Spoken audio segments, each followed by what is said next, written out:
Hola, ¿qué tal? ¿Cómo están? Muy buenas tardes a todas y todos.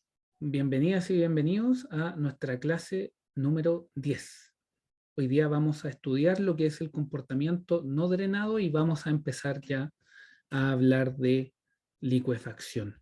¿Sí? Ustedes ya, créanme que ustedes tienen todas las nociones que permiten entender la licuefacción rápidamente. ¿Ya?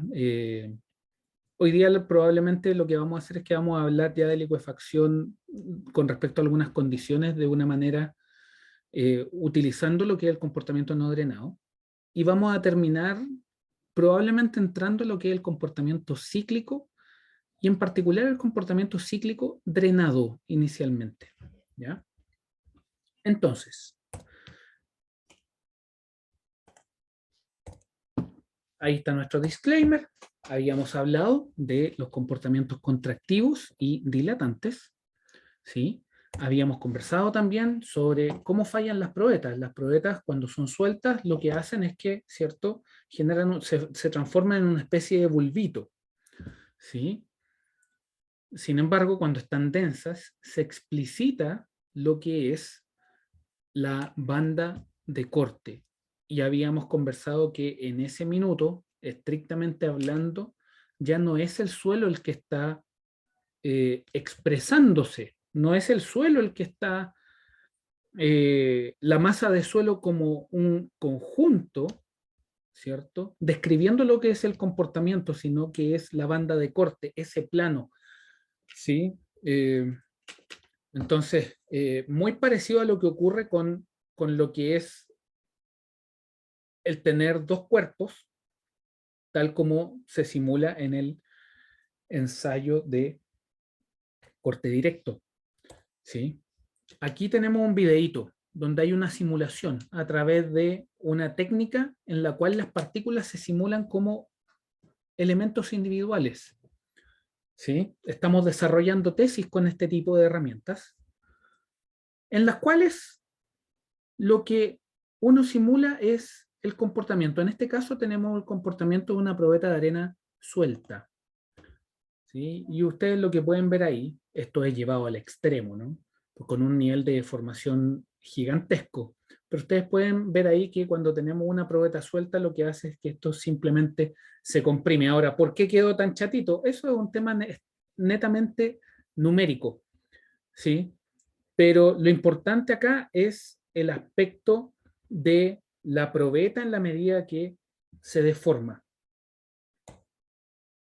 Habíamos conversado también sobre el tema de las arenas de relave y el efecto tanto del contenido de finos como el efecto de lo que pasa con los confinamientos. Eso fue lo que se trató en la sesión pasada. Y esto como complemento a la figura que había anteriormente, ¿no? Entonces, en general, ¿qué es lo que ocurre? Que nosotros tenemos que los comportamientos que presentan dilatancia presentan bandas de corte en general. ¿Sí? Sobre todo cuando la densidad es muy alta. ¿Ya? Y las sueltas quedan con esta forma chatita que se observa en la probetita de abajo. Y esto también se puede simular, y se puede simular a través de otras herramientas, como por ejemplo esta que es de elementos discretos, en la cual aquí la diferencia de la anterior era una simulación con partículas que eran esféricas. Acá lo que se hace es que se simula se simulan los elementos con partículas eh, de, eh, de forma random, ¿ya? O no esférica, ¿sí? Angulares. Perdón, no se activó el videito. Ahí sí. ¿Sí? ¿Y qué es lo que se observa ahí? Probeta densa, y lo que se obtiene es una banda de corte en la cual un movimiento, ¿cierto? Un cuerpo de arena ya desliza sobre el otro y no es el suelo el que se está expresando, sino que es la banda de corte. Es un fenómeno bastante interesante, ¿ya? Ahora, aquí para ir cerrando, ¿cierto? Lo que es el comportamiento drenado Aquí nosotros en particular cuando hablábamos del comportamiento contractivo, veíamos estas curvas. Sin embargo, cuando hablábamos de comportamiento dilatante, también lo que observábamos es que algunas de las, ¿cómo lo vamos a hacer? Dibujémoslo en rojo acá. Algunas de las probetas lo que hacían era superar, ¿cierto?, la línea de estado último, y veíamos que superaban la línea de estado último y volvían. ¿Ya? Sin embargo, también habíamos conversado que la línea de estado último era una frontera sobre la cual no existían, no estaban definidos comportamientos. Y la pregunta es, ¿por qué pasa eso? Y eso es netamente visual dependiendo de los ejes que se ocupen. ¿Por qué? Porque si nosotros nos fijamos, aquí lo que hay en este gráfico de acá, que es un gráfico de los más importantes, ¿no?, que hemos conversado, el EP'. Tenemos que ese es un gráfico, ¿no?, de lo más importante. El otro gráfico que también es muy importante, bueno, son todos importantes, pero en particular estos nos van a permitir hacer el punto. Es el QP'. En ambos gráficos, ¿cierto?, tanto aquí como acá, lo que se tiene es que hay una relación en la cual aparece el P' como un factor común en lo que es el desarrollo de esas curvas. Si uno pone en perspectiva esto en un triespacio y lo quiere mirar desde una perspectiva tridimensional, lo que observa es eso. ¿Ya? ¿Y qué es esto? Esta es una perspectiva tridimensional de lo que es la línea del estado último. El estado último va viajando por este espacio, por esta triada que existe acá, ¿sí?, y se va desarrollando, ¿no? Recuerden que la línea de estado último, lo que hay en la línea de estado último es que es una relación única que existe entre el P de falla y el E en el estado último, ¿ya? Es una combinación única y es por eso que tenemos una línea, ¿ya? Pero esta es una línea que se va desarrollando en el espacio cuando nosotros la vemos en la triada E, P', Q. Entonces, ¿qué es lo que ocurre? Que cuando nosotros estamos en el plano QP, esa recta que nosotros observamos es una proyección de esta línea, de esta curva que va viajando por el espacio, ¿sí? Eso es una curva, y la proyección de esa curva, si yo me paro desde un lado, lo que hago es que veo la línea de estado último en el QP, que es una recta. Sin embargo, si ahora yo me paro de arriba, yo me paro acá, me paro ahí, y miro, perdón, y miro hacia abajo, lo que veo es la recta en el plano EP'. ¿Ya?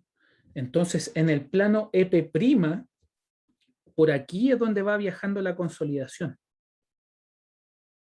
¿Sí? Va viajando por el piso de este plan, de esta triada de ejes que existe, ¿cierto? La línea de estado último proyectada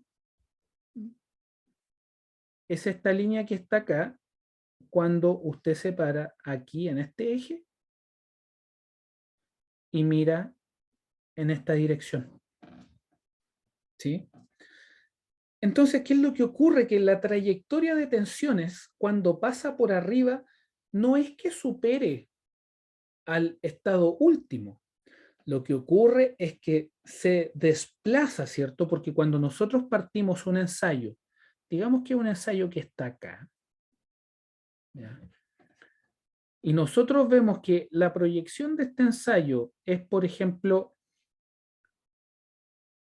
está proyectada ahí, ¿ya?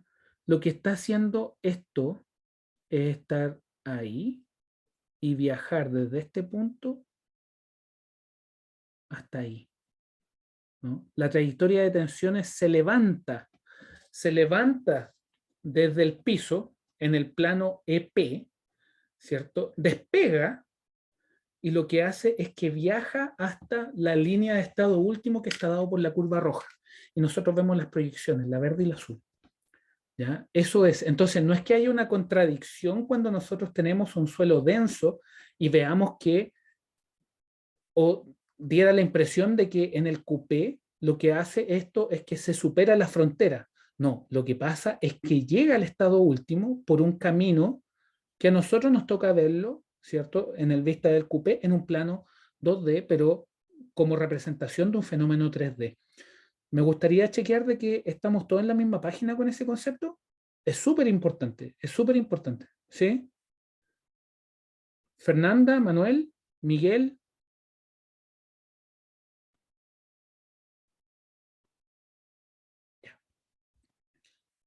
Entonces, cuando ya estamos en el caso no drenado, ¿cierto? Ya está, todas estas terminologías, ustedes ya manejan esto al revés y al derecho, ¿no? Triaxial no drenado, existe delta U, el delta B es distinto de cero, ¿cierto? Y existe una línea de estado último tal que cuando desarrollamos un ensayo, si estamos con una combinación tal que estamos en el EP por sobre la línea de estado último, esto va a tener un comportamiento contractivo, ¿no? Porque la estructura va a querer contraer, no porque lo haga, sino porque va a querer contraer, ¿ya?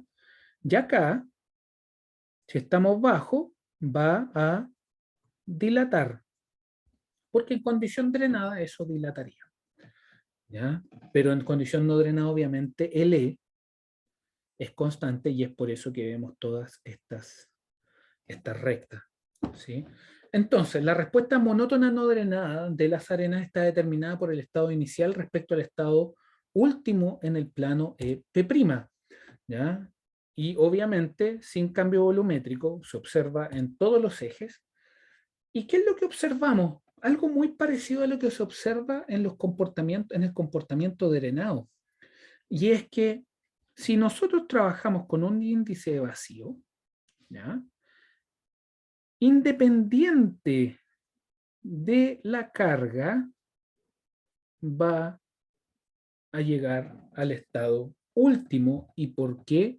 Porque está determinado por el índice, esto está determinado por el índice de vacío.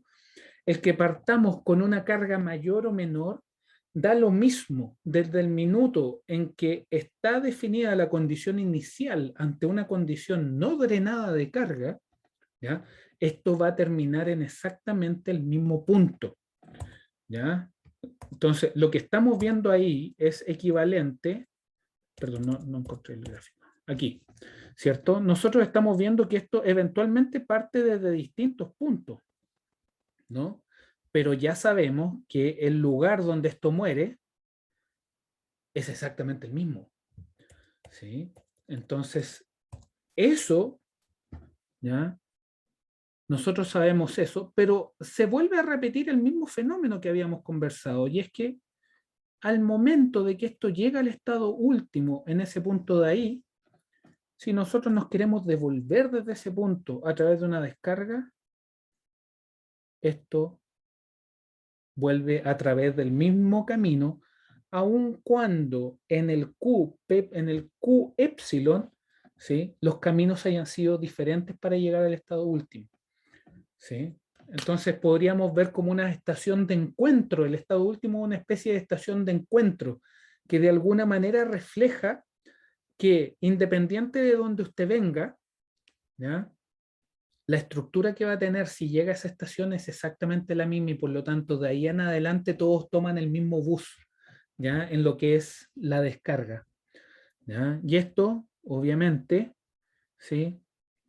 Desde una perspectiva de QP, va a tener una influencia, pero tremenda, en lo que es la respuesta del suelo, ¿sí? ¿Por qué? Fíjense que acá ¿cierto? Acá tenemos una respuesta contractiva y tiene una leve dilatación. ¿Sí? Una leve dilatación para llegar al estado último. El que sigue también contrae, pero tiene una dilatación que es un poco más evidente. Si nosotros entendemos, ¿ya?, la dilatancia desde una perspectiva de comportamiento, la podemos entender como una reducción de los excesos de presiones de poro. Aquí lo que hay es un exceso de presión de poros positivo, ¿cierto? Y a partir de este punto, lo que empieza es un decrecimiento de los excesos de presiones de poro.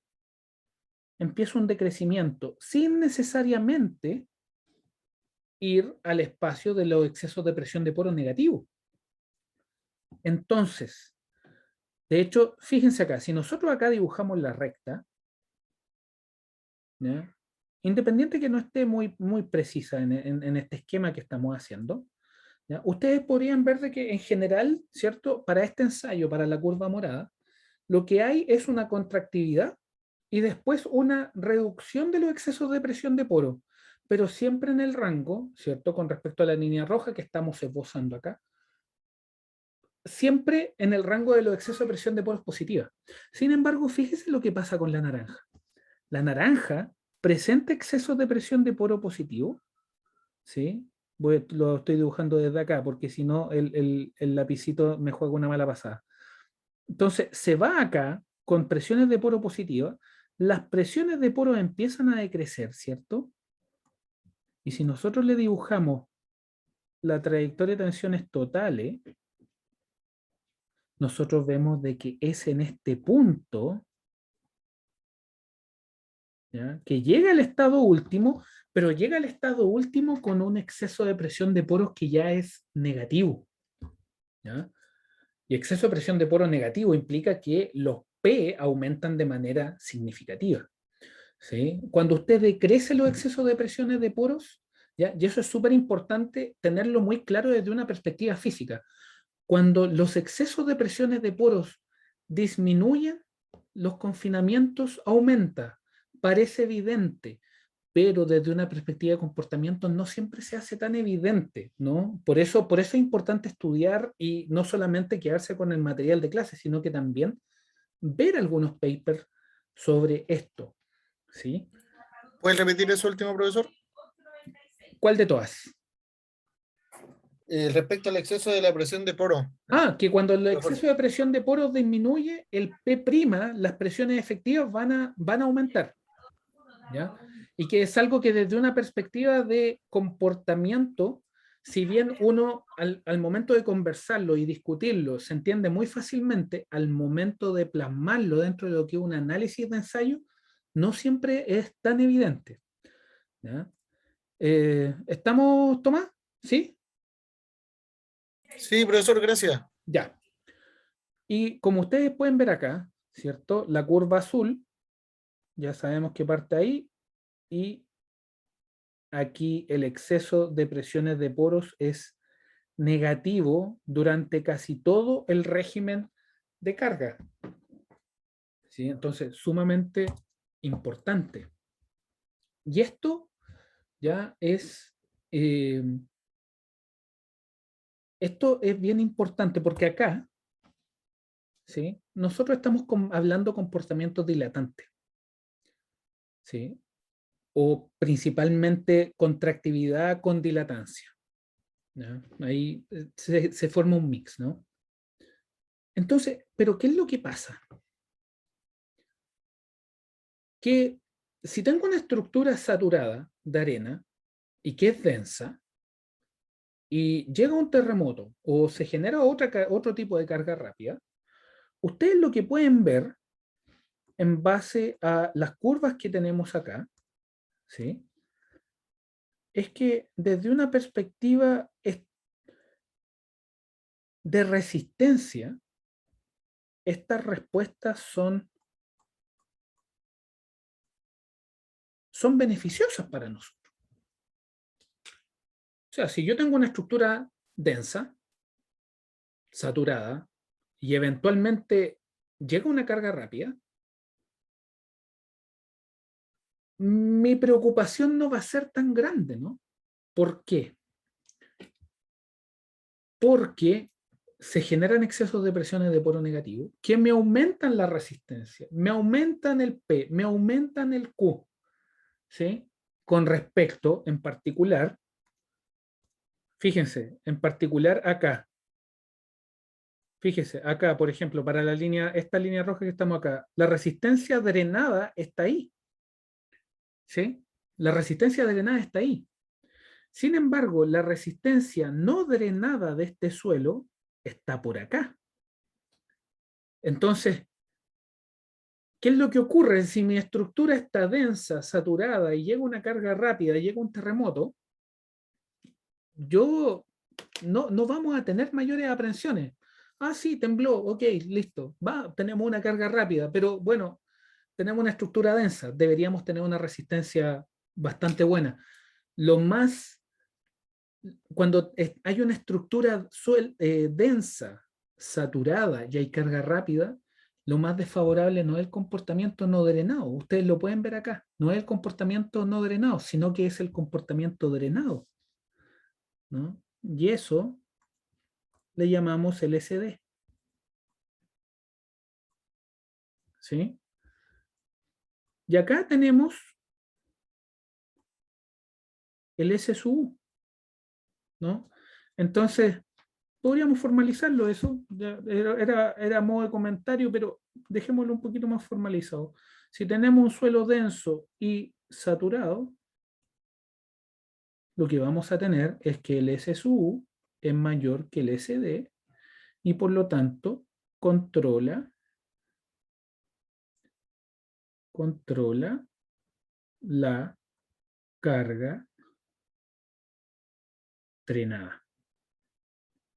¿Sí? Sin embargo, pasemos a este otro gráfico. Aquí lo que tenemos es una estructura un poquito más suelta. Una densidad relativa del 37,9%, 38%. ¿Sí? Es un ensayo no drenado con un E de 0,833. Entonces, ¿qué es lo que ocurre? Que acá también se presentan ensayos dilatantes, ¿sí? No hay problema cuando dilata. Si aumentamos la carga, vuelve a dilatar un poco, ¿cierto? Contrae y presenta algo de dilatación. Sin embargo, si seguimos aumentando la carga, esto ya se empieza a... Perdón. Si seguimos, si cargamos, llega hasta ahí. Y presenta un comportamiento que es casi enteramente contractivo. Presenta una leve reducción de los excesos de presiones de poro, pero ya empieza a contraerse. Y la contracción es de manera tal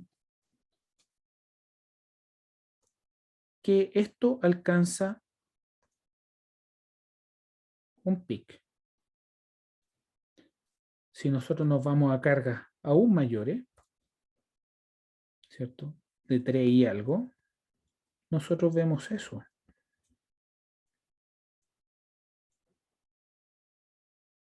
Y eso se va hasta ahí.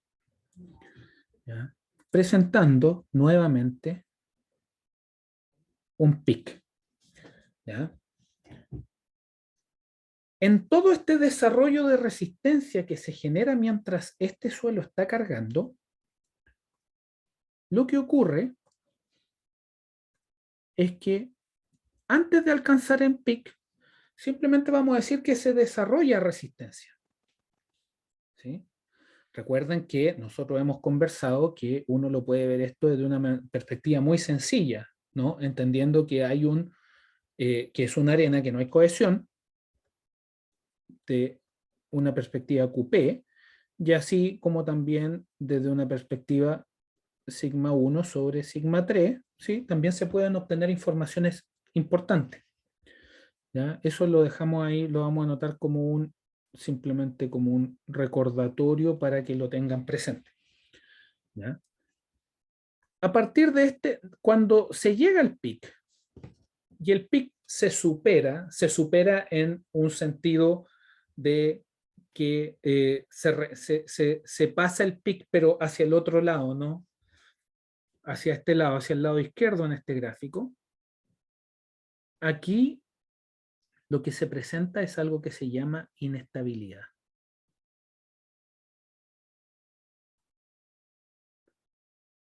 Inestabilidad. ¿Sí? Pucha, perdonen la letra, no me quedó muy bien escrito, pero... Entonces, fíjense, esto ya empieza a tener consecuencias relevantes. ¿Por qué? Porque acá, ¿sí? Si nosotros vemos, sigamos sacándole un poquito más de provecho a este gráfico que tenemos acá. Y tomemos esta que está acá,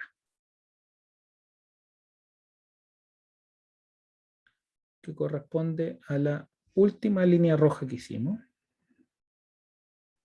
¿Sí? Eso llega al estado último, pasando por un pic y presentando un comportamiento inestable. ¿Ya? Inestable en el sentido de que pasa este pic y la resistencia que se desarrolló ahora empieza a bajar hasta un residual, ¿no? Entonces, aquí hay un pic y acá hay un residual. ¿Ya?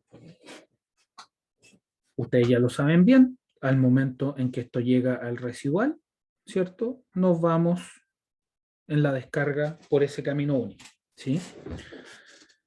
Pero, ¿qué también es importante? Ya comportamiento contractivo, sabemos cómo esto funciona, ¿cierto? Estamos conversándolo un poquito más profundo, a un nivel de detalle un poco más hilando un poquito más fino, ¿no?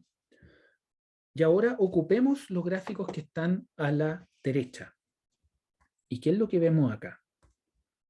Nosotros lo que vemos acá es que utilizando los conceptos que hablamos del gráfico de la izquierda, complementemos esto con nuestro comportamiento drenado. Eso quiere decir con la trayectoria de tensiones totales. Y dibujemos esto y extrapolémoslo, ¿no? Extrapolémoslo así. La línea de estado último, exagerándolo de alguna manera, está difícil encontrarla, ¿no? Pero no me quedó muy recta, pero la línea de estado último, si proyectamos los puntos que se encuentran ahí, es esa. ¿Ya? Por lo tanto, la línea correspondiente a la trayectoria de tensión drenada va a andar por ahí. Entonces, fíjense lo que ocurre. Llegó Vania. Deme un segundito. Entonces, fíjese lo que ocurre. Que aquí usted tiene su SD. ¿Sí? Y acá, ¿cierto? Fíjese acá, estamos, ojo, fíjese, una densidad relativa muy baja para este gráfico, ¿no? Entonces, fíjese que acá estamos por ahí, ¿no? No es alrededor de 2. Por ahí. ¿Sí? Entonces, fíjese lo que ocurre cuando partimos del mismo lugar, pero con trayectoria de tensiones totales y la trayectoria de tensiones efectivas, ¿cierto? Si nosotros hacemos ese mismo ensayo en drenado, nosotros nos vamos para allá. Y resistencia drenada es esa de ahí. Sin embargo, si esto se carga no drenado, nosotros nos vamos por esta de acá, que está ahí. Y ese es el valor de nuestro S sub U. ¿Y qué es lo que ocurre? Que en este caso tenemos que existe, solamente por la condición no drenada, existe un decrecimiento, pero dramático de la resistencia, ¿cierto? En condición no drenada con respecto a la drenada. Y eso está condicionado exclusivamente por el índice de vacíos. Tenemos un índice de vacíos muy alto, una densidad relativa, ¿cierto? Muy baja. ¿Y eso en qué incide? Que el S sub U es significativamente menor que el SD, y eso implica que lo que controla es, si alguien me complementa, ¿quién controla? ¿Qué tipo de carga no controla? ¿Drenado o no drenada? No de la nada. La no drenada. Es la no drenada la que controla. Y es por Sí. eso que nosotros tenemos que evitar tener una estructura de arena saturada y en estado suelto, porque si llega a haber un terremoto, llega a haber alguna carga rápida, la resistencia que estábamos asumiendo que va a estar por allá, por arriba, ¿cierto? Al tener la misma estructura de suelo, pero respondiendo de manera no drenada, se nos va a pique, ¿no? Y ese es el meollo de la licuefacción, ¿no? Porque nosotros vamos a ver, ¿sí? Y estamos entrando a ese terreno ya, que vamos a tener dos tipos de licuefacción. Una licuefacción que es del tipo movilidad cíclica, donde nosotros solo vamos a ver degradación de la rigidez. La degradación de la rigidez es importante, por supuesto, porque si degradamos la rigidez, eso quiere decir que podemos estar afectos a deformaciones muy grandes. Sin embargo, ¿ya? Si tenemos la licuefacción del tipo falla de flujo o licuefacción verdadera, lo que ocurre es que existe un cambio en el estado del sólido y ese sólido pasa a ser un fluido viscoso.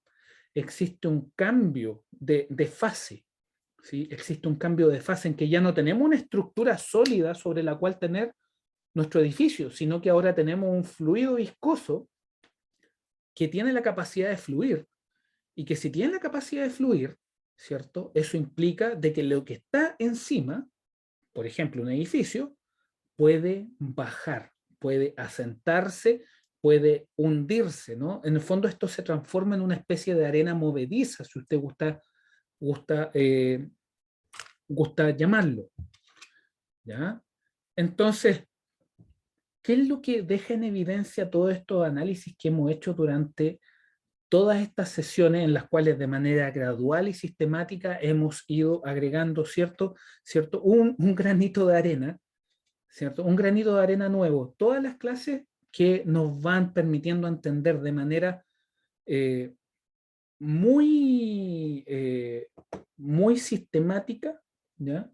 El proceso de la licuefacción. Y es por eso que la licuefacción no es necesariamente, o sea, es importante hacer los cálculos, pero los cálculos, ¿sí? Usted los puede programar. Los cálculos son directos. El punto es que en algún minuto usted va a tener que mandar a hacer ensayos para evaluar la licuefacción.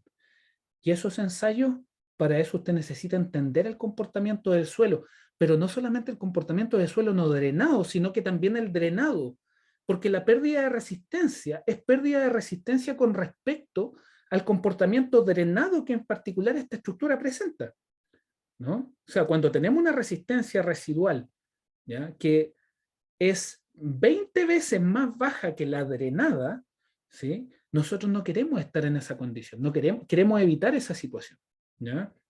Y para eso necesitamos un correcto análisis, ¿ya? Y buscar la experimentación adecuada que nos permita responder las preguntas que nos hacemos, ¿sí? Entonces, fijémonos bien en esto porque acá me gustaría ponerle atención al efecto del contenido del índice de vacío. ¿Ya? Fíjese acá. Aquí usted tiene un ensayo. ¿Ya? Aquí usted tiene un ensayo que está hecho a esta presión de confinamiento inicial. ¿Sí? Y aquí lo que se presenta es el efecto de tener diferentes ensayos hechos a la misma presión efectiva, pero diferente índice de vacío. Y fíjese qué es lo que pasa. Si usted tiene el mismo confinamiento, pero tiene un índice de vacío gigantesco, una densidad relativa muy baja, recuerde que cuando usted estaba en el plano EP', eso implica que con esa combinación 500 y un índice de vacío muy bajo, eso quiere decir que en el EP usted está en el extremo superior derecho, ¿no? Dibujémoslo chiquitito acá, a ver si nos da. Tenemos la línea de estado último, tenemos el E, tenemos el P', tenemos este de acá, ¿cierto? Si usted tiene una carga de 500 kilopascales, no es despreciable. ¿Sí? Son 50, es una profundidad equivalente a 50 metros son 50 metros de profundidad, ¿cierto? Entonces, si usted está en ese sector y con un índice vacío bajo, eso quiere decir de que usted está por acá. Por lo tanto, si su respuesta es no drenada, su movimiento es violento hacia la izquierda. Confinamiento muy bajo, índice de vacío muy alto, eso se va a pique, la estructura se va a pique. Y desde una perspectiva fundamental, es en este punto que usted tiene, por decirlo de alguna manera, una licuefacción. ¿Pero por qué? Porque estrictamente hablando, lo que usted tiene en este punto es que las partículas, ¿cierto? Si usted tiene cero confinamiento y cero resistencia, en el fondo es una situación tal, y es por eso que se habla de que se transforma en un fluido viscoso, porque no es que se transforme en un fluido perfecto, ¿no? Pero estas partículas, ¿ya? Las partículas que están inicialmente robustamente conectadas a través del contacto que desarrollan, ahora tienen un contacto muy débil. Entonces, ¿qué es lo que pasa? Que el movimiento relativo entre ellas es muy grande, ¿sí? Y producto de los excesos de presión de poro, las presiones de poro son tan grandes que fíjese que usted en este punto tiene que, fíjese lo que tiene, que es súper importante, usted tiene que el delta U que generó al nivel de falla es igual al confinamiento efectivo inicial del suelo que usted tiene. ¿Ya? Y eso es licuefacción. ¿Sí? Eso es licuefacción. Y la licuefacción se puede dar de manera tal, ¿sí?, que puede ser tanto estática como dinámica. ¿Ya? Ahora, ¿qué es lo que pasa? ¿Qué es lo que pasa? ¿Ya? Y esto es súper importante, esto es sumamente importante que les quede, ojalá para siempre. Esta condición, delta U igual sigma 0', ¿ya?, y resistencia residual casi nula, es muy difícil que se dé en un ambiente fuera del laboratorio. ¿Ya? Es muy difícil que esa condición se dé.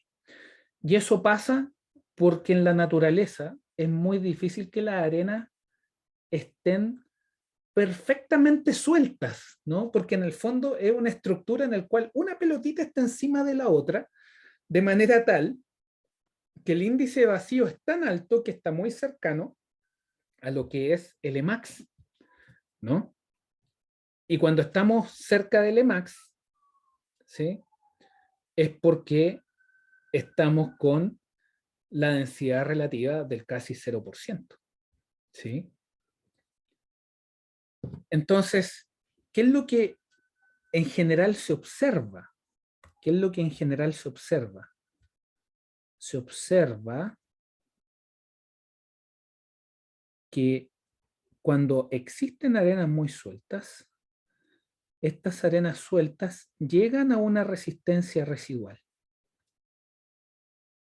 ¿Ya? Llegan a una resistencia residual y que dependiendo del índice de vacío, el comportamiento va cambiando de manera tal que es principalmente contractivo, pero en la medida que el índice de vacío va disminuyendo, ¿cierto?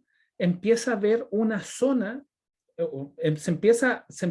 existe una parte del comportamiento en la cual el índice, el exceso de presión de poros empieza a decrecer, ¿sí? Empieza a decrecer y eventualmente aumenta levemente, ¿sí? El P'Q. Sin embargo, en la medida que el índice vacío decrece, ¿cierto? Que la densidad relativa va aumentando, nosotros podemos llegar al extremo que se observa acá, en el cual, ¿cierto? El suelo es tan denso que la fase contractiva es muy corta y casi todo el exceso de presión de poro es negativo, por lo tanto la resistencia se dispara, ¿ya? Y es por eso que cuando tenemos una estructura saturada densa, existen otras preocupaciones, ¿no? Entonces, ya entramos en el mundo de la licuefacción, pero tenemos que empezar a hablar de los detalles que hacen que la licuefacción efectivamente se produzca, ¿ya? Para eso voy a ocupar el gráfico que está a la derecha. Y en el gráfico que está a la derecha, ¿ya? Que es exactamente el equivalente, ¿no? El QP', el que está a la izquierda, el que está a la derecha es el Q gamma, ¿ya? El Q gamma, la deformación angular. Y aquí, ¿qué es lo que ustedes ven? Por ejemplo, si vamos al caso de la arena que está en su estado más suelto, nosotros lo que vemos es que esto llega a su pic y que esto se va a pique, ¿no? Y nosotros aquí decimos, ok, esto licúa, ¿ya? Esto licúa. Pero ¿por qué decimos que licúa? Y aquí viene un punto muy importante.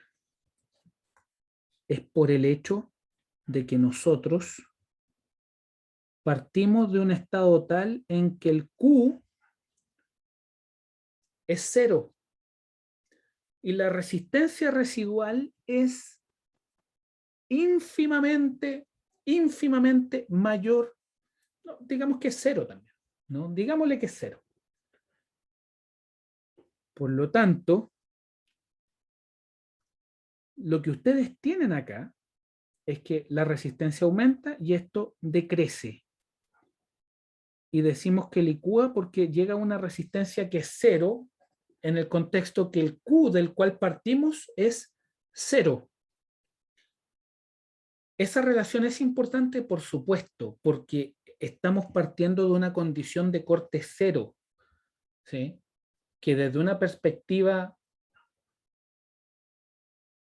simplificada nos está diciendo que la resistencia residual, ¿ya? Es igual al corte con el cual nosotros partimos el ensayo.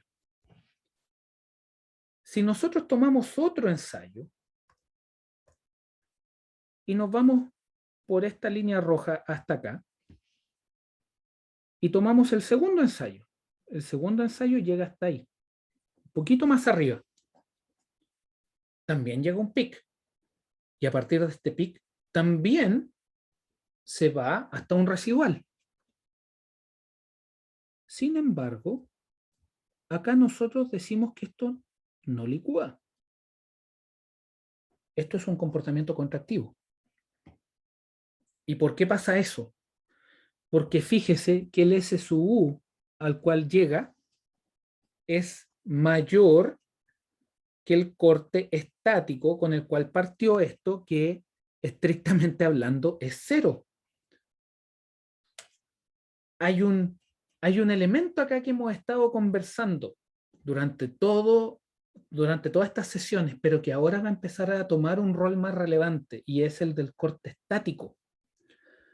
Cuando nosotros tenemos corte estático, lo que va a definir la licuefacción es la relación entre la resistencia última no drenada y el corte estático. Dependiendo de esa relación, nosotros vamos a tener un comportamiento contractivo que presenta inestabilidad, o bien vamos a tener un comportamiento contractivo que presenta licuefacción. ¿Ya? Me parece que me gustaría chequear de que estamos todos en la misma página con lo que hemos estado viendo el día de hoy. Dedito arriba que sí, que no. ¿Hay algo que no se entienda? Que ¿estamos todos en la misma página? ¿Estamos? ¿Sí? Ya, buenísimo, buenísimo. Me parece que es un buen punto para dejar la clase hasta acá, ¿ya? Y seguimos el próximo martes, ya entramos de lleno a lo que es licuefacción. ¿Sí? Ahora nos falta ver la componente cíclica, pero ya se van a dar cuenta de que la licuefacción ustedes ya la entienden, ¿ya? Así que